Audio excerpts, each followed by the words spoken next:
Okay, so now let's cover some more of the generalized concepts in Objective-C. This is kind of going to be a little bit of a review, but it's a high level view of what are the general things, ideas, big ideas in Objective-C. So the first thing is interface and implementation files. We talked about this before, but you have your .h and your .m files.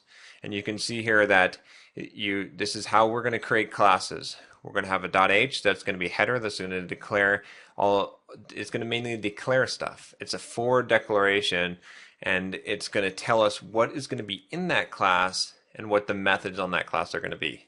Then we have an implementation file, and that implementation file is actually going to give us definitions for the methods and synthesize the properties. So with those combined, we are declaring what the class is going to look like and then providing the implementation for it. The next general concept here is memory management. And fortunately, iOS 5 and higher is not going to require you to really pay attention so much to this, although it's always going to be somewhat of a concern. Even in C#, you have to have some concept of memory management because you don't want to. You can still leak memory. You can still create trees that never get garbage collected. But iOS 5 and higher is going to give you garbage collection. Some basic rules here. It's not that bad. Basically, the first rule is that you own any object you create. So if you create an object using like alloc or new or copy, one of those methods that basically starts with one of those words, then you own that object. If you own the object, you need to release the object. So you can take ownership of an object using retain, and we haven't covered this so far, but you can call retain to up the reference count, and then you get that object. And then when you are done with the object, you need to release it if you own it. And don't release objects you don't own. So those basic points, if you follow those basic points, you'll be 90% the way there with memory management in Objective-C. There might be some little weird corner cases where you'll have to think a little bit, but it's basic common sense here. These basic rules.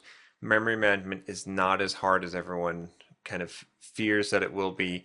It's really not that difficult of a concept. So just remember those rules.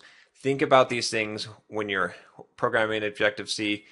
Did I allocate this object? Did I create it? If so, when I'm done with it, I need to release it. Did someone else allocate this? If so, I better not release it because I will mess up that code when they try and release it. So it's really not that hard. And then a few concepts here.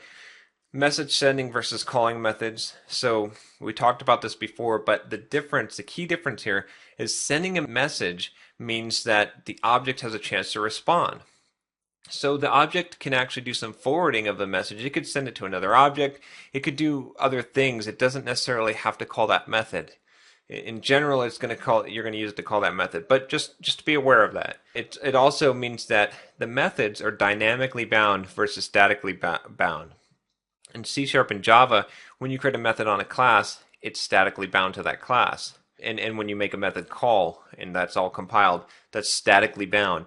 But in Objective-C, it's dynamic. So you can have methods that are not necessarily attached to class or add new methods to classes. Some of the things that you can do with some of the dynamic languages, you can do with Objective-C.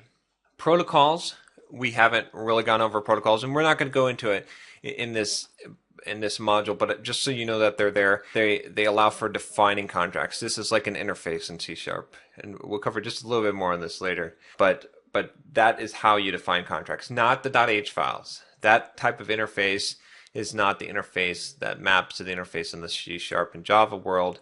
Instead, you're going to use a protocol, and that's just going to let you define what a contract for what a class needs to do. Categories allow for mix-ins. If you're not familiar with the concept of a mix-in, it's basically a way to add new functionality to a class. So you can add new methods to a class even if you don't have the source code for that class. So that's kind of an important concept.